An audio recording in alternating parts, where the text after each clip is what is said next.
غوث پاک رضی اللہ تعالیٰ عنہ سے محبت آپ سب کرتے ہیں نا الحمدللہ. سچی محبت ہے میرے غوث پاک سے، اور یہ جملے میں بارہا کہتا ہوں.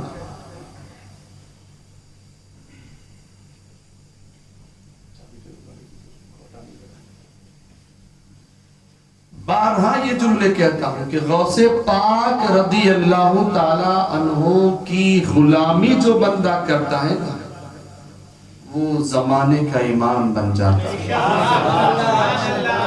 بلکہ میں آپ کو بتاؤں، صرف امام ہی نہیں بنتا، اللہ کا مقرب بندہ بن جاتا ہے.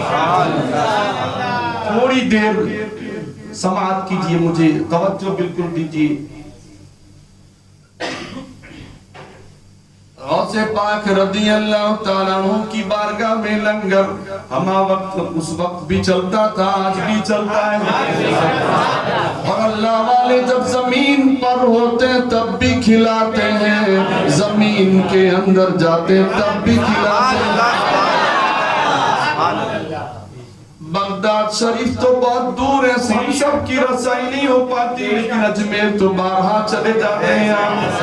غوث پاک کے غلام ہم، غریبوں کے غریب نواز. ہزاروں لاکھوں آتے ہیں، الحمدللہ پیٹ بھر کر جاتے ہیں.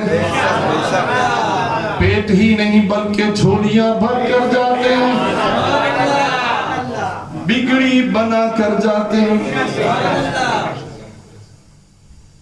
تب غریب نواز کے کیا یہ ان کا یہ عالم ہے، تو غوث اعظم کا عالم کیا ہے؟ حضور غوث پاک رضی اللہ تعالیٰ عنہ کے غلاموں میں ایک غلام ایسے بھی، مطلب کئی مزید بھی تھے، اور بھی ایک غلام ایسے جو جوتے وغیرہ سب کے سائٹ پر کھواتے تھے، آنے والے مہمانوں کو پانی دیتے تھے، لوٹا بھر بھر کر کے وضو کے لیے استنجا وغیرہ کا معاملہ ہوتا. تو ایک غلام ایسے بھی تھے، ایک جو وہ غلام تھے پانی بھر کر دیتے تھے لوٹا وغیرہ سے. تقریباً 40 سال انہوں نے خدمت کی. خدمت کیا تھی؟ لوگوں کو، آنے والے مہمانوں کو پانی دینا، نماز کا وقت ہو تو نماز پڑھ لینا، غوث پاک کی غلامی میں نماز پڑھ لینا، لنگر ہو کھانے کے وقت کھانا کھاتے رہنا. بس یہ خدمت تھی. ایک دو نہیں، 40 سال انہوں نے خدمت کی. یہ معاملہ ان کا ہوا. دل میں خیال ہوا کہ یہاں 40 سال سے پڑا ہوں، لیکن مجھے اس کے علاوہ یہ غلامی تو کرتا ہوں بس، لیکن اور کچھ مجھے دنیا مجھے دیکھنے نہیں ملی، یا مجھے کچھ مزید کچھ نہیں ملا. ایسا دل میں صرف تصور. تو سوچا کہ لاؤ کچھ دنیا گھوم کر آئیں، کچھ دنیا، باہر کی دنیا دیکھیں. اتفاق سے بہت سارے حاضرین ہوتے ہیں، غوث پاک کی بارگاہ میں آنے والے آتے ہیں. تو دو انسان بڑے چہرے نورانی ان کے ماشاءاللہ، ان کو دیکھا، ان کے پاس گئے، کہا آپ دونوں جو ہیں مجھے ساتھ میں لے لو گے؟ مجھے تھوڑا باہر گھومنا ہے، آپ کے ساتھ میں چلنا ہے. یہ دو جو تھے جانتے ہو کوئی ایسے ویسے نہیں تھے. وقت کے قطب، ایک روایت میں قطب کا لفظ آیا ہے، ایک روایت میں ابدال کا لفظ آیا ہے. ابدال اور قطب بہت بڑے ولی ہوتے ہیں، ولیوں میں گریٹسٹ ہوا کرتے ہیں.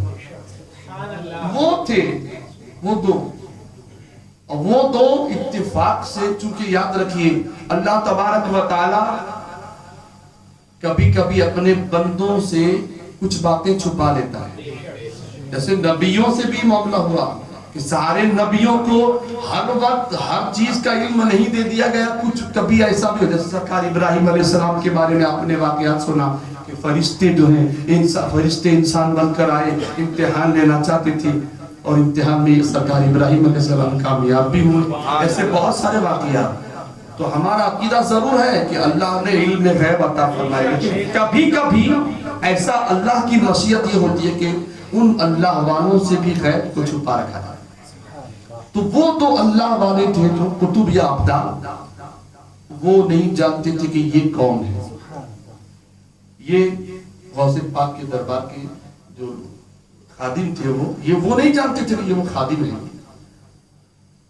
اور یہ جو تھے یہ نہیں جانتے کہ یہ دو ابدال ہیں یا کتب ہیں.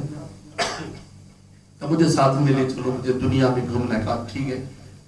چلتے رہے. بھوک لگی کہا حضرت مجھے کھانا ہے. تو چونکہ وہ تو اللہ والے تھے اور وہ یہ سمجھ رہے تھے کہ یہ کوئی عام انسان ہے. کہا ابھی تو آپ کو وقت نہیں، ہمارے ساتھ میں رہنا ہے تو آپ کو کچھ بھوکا بھی رہنا پڑے گا.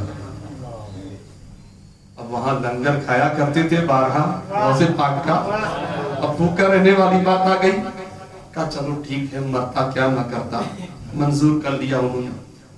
تھوڑا وقت جب آیا تو کھانے کا وقت، پھر عرض کی حضور کھانا دیجیے گا، کھانا کھانا ہے ہمیں. کہا اچھا ٹھیک ہے. تو وہ جو دو اللہ والے تھے ان میں سے ایک نے مصلی بچھایا، اللہ کی بارگاہ میں دعا مانگی نفل پڑھ کر کے. تو آسمان سے ایک خوان آیا،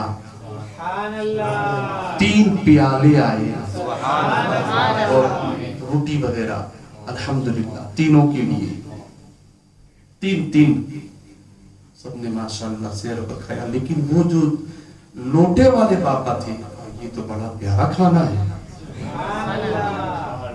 اللہ وقت گزرا، پھر تقریباً 24 گھنٹے کے بعد یا کچھ وقت کے بعد بھوک لگی ہے.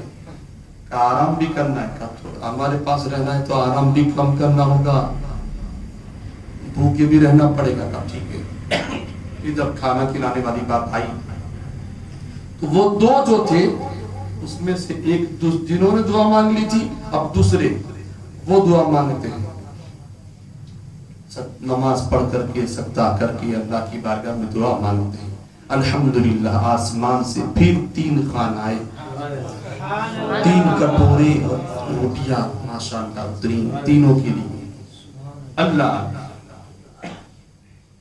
کچھ وقت گزرا، پھر ان کو بھوک لگی. وہ جو تیسرے لوٹے والے بابا تھے، کہا حضور کھانا بھوک لگی ہے.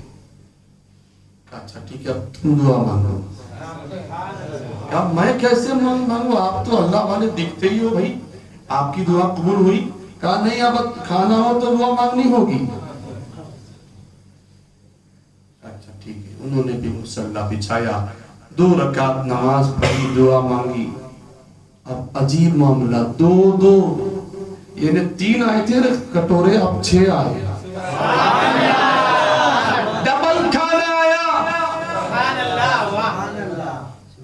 وہ جو 2 تھے وہ بھی چونک گئے. ہماری دعاؤں پر تو ایک سب کو کھانا ملا، ایک کٹوری سب کو ملی. اب تو آپ کی دعا سے تو 2 بار آپ کا بڑا مقام ہے. کیسے بڑا مقام ہے؟ کہا میں تو غلام کا. اچھا بتاؤ آپ کہاں تھے، کیا کرتے ہیں اور کیا معاملہ کیا؟ کہا میں حضور غوث پاک کے دربار میں لوگوں کو جو پانی دیتا ہوں وہی ہوں.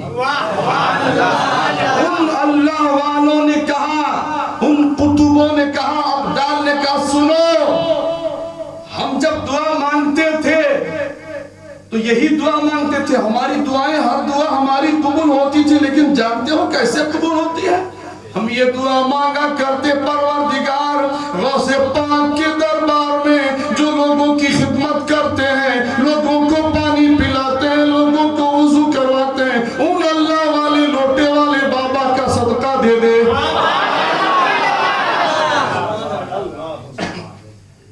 اب سمجھ میں آیا کہ میرا مقام کتنا بلند ہو گیا. غوث پاک کے دربار میں کوئی پڑا رہے اور بے ہنر ہو. غوث پاک کا درباری، غوث پاک کا خادم ہو بے ہنر. ایسا نوازا ہے کہ ابدال بھی ان کا صدقہ لے کر دعا مانگنا ہے. مانگو غوث پاک کے غلاموں کا بھی وسیلہ لوگی تو بھی بیڑا پار ہو جائے گا. یہاں بتا دو وہاں بڑھو او دیوبندیوں، جب غوث پاک کے غلاموں کا یہ عالم ہے، غوث پاک کے غلاموں کا یہ عالم ہے کہ ان کے وسیلے سے ابدال دعائیں مانگتے تھے، ان کے وسیلے سے کتب دعائیں مانگا کرتے تھے. جب غلاموں کا یہ عالم ہے تو غوث اعظم کا عالم کیا ہوگا؟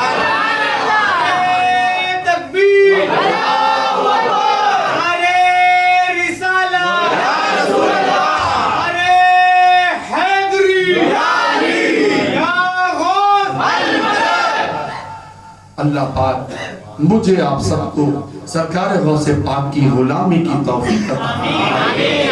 حضور صلی اللہ علیہ وآلہ وسلم کی محبت کے ساتھ شاد فرمائے. آمین بجاہ النبی الامین صلی اللہ علیہ وسلم.